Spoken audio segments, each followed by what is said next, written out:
Really high quality RGB LED rock lights, anodized aluminum, got a great backing, great face. I mean, these are really rock solid, so they're going to stand up to a lot of abuse when I go off-roading, but they'll also look incredible when I'm on the road. Here's the actual Bluetooth controller. There's a QR code to download the app. I think it's the Lotus Lantern app, if I'm not mistaken. A lead that goes to the battery. All you have to do is plug the red wire into an aux cable, and the black one get a ground, and we're freaking ready to go. All right, so let's get started. And what we're gonna do is we're gonna pop out this wheel well right here so we can get behind it, and we'll do that to all 4 of the wheel wells. And then what we'll do is we'll put holes in the wheel well so that we can screw these through there. Keep in mind you need 3 holes, 1 for each of the screw holes, and then also another one to run the wire through.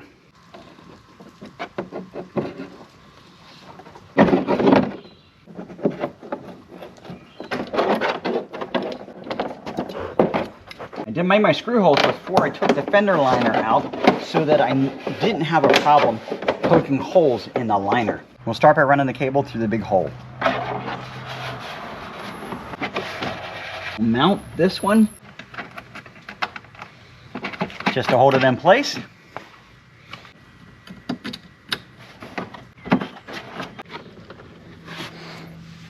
And we'll go ahead and tighten it up.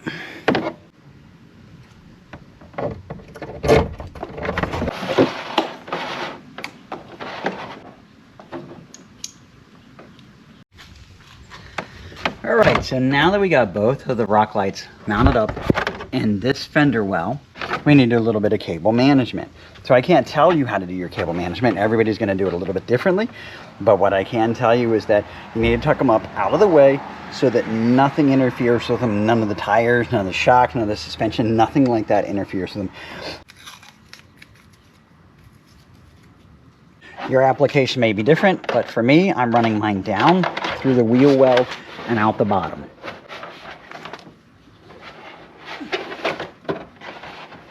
I can't tell everybody where to put them under the body of the Jeep, but I can tell you keep them out of the way, keep them away from heat, keep them away from moving parts, and you want to strap it to something on the frame or something that's strapped to the frame.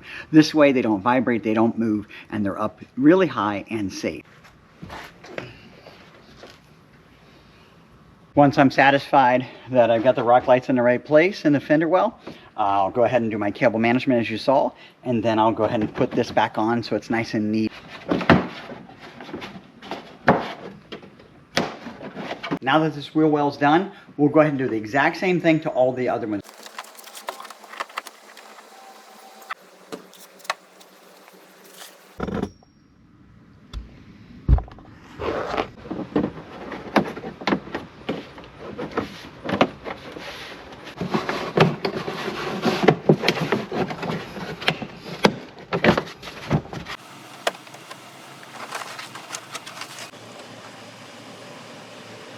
Now that I've got the rock lights mounted up on all of the inside of the fenders, let's go ahead and wire it up. For this, we're going to take the front passenger and driver's seat out. Some of you might be asking, Jim, why do you need to take the seat out to run the controller? Why not just roll it up to the battery or the aux cables underneath the hood? Well, you know, I'm a big fan of keeping these things inside because they're not weatherproof, they're not weather protected, and underneath the seats are a great spot where I can put them.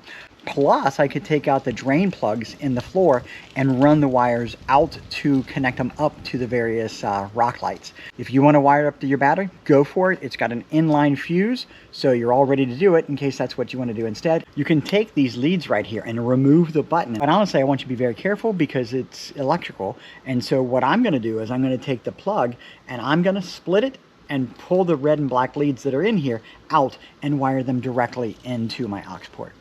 So taking the front seats out is a matter of taking out 4 bolts off of each seat and unplugging a couple of safety plugs from underneath each. Then what we'll do is we'll pull the carpet back from underneath, find the drain plugs, and that's what we're going to run our wires through both on the passenger side and here on the driver's side.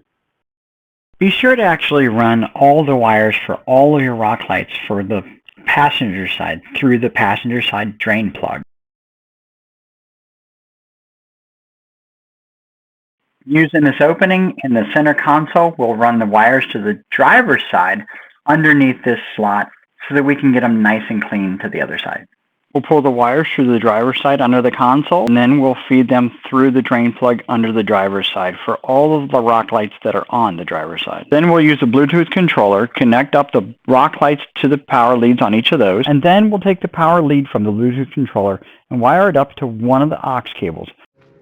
All right, like I said, I really can't tell you where to put your rock lights. Everyone's gonna have a different opinion on this, but I will show you how I did mine, so let's take a look.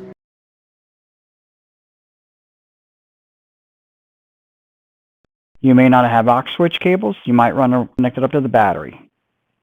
And then we'll do a simple check just to make sure that all of the rock lights are wired correctly and are working.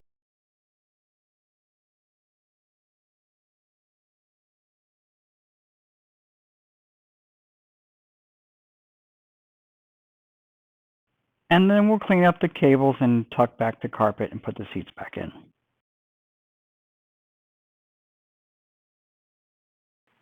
Using the QR code on the Bluetooth controller, we downloaded the app, connected them up to the controllers, and then now we get to have some fun and test them.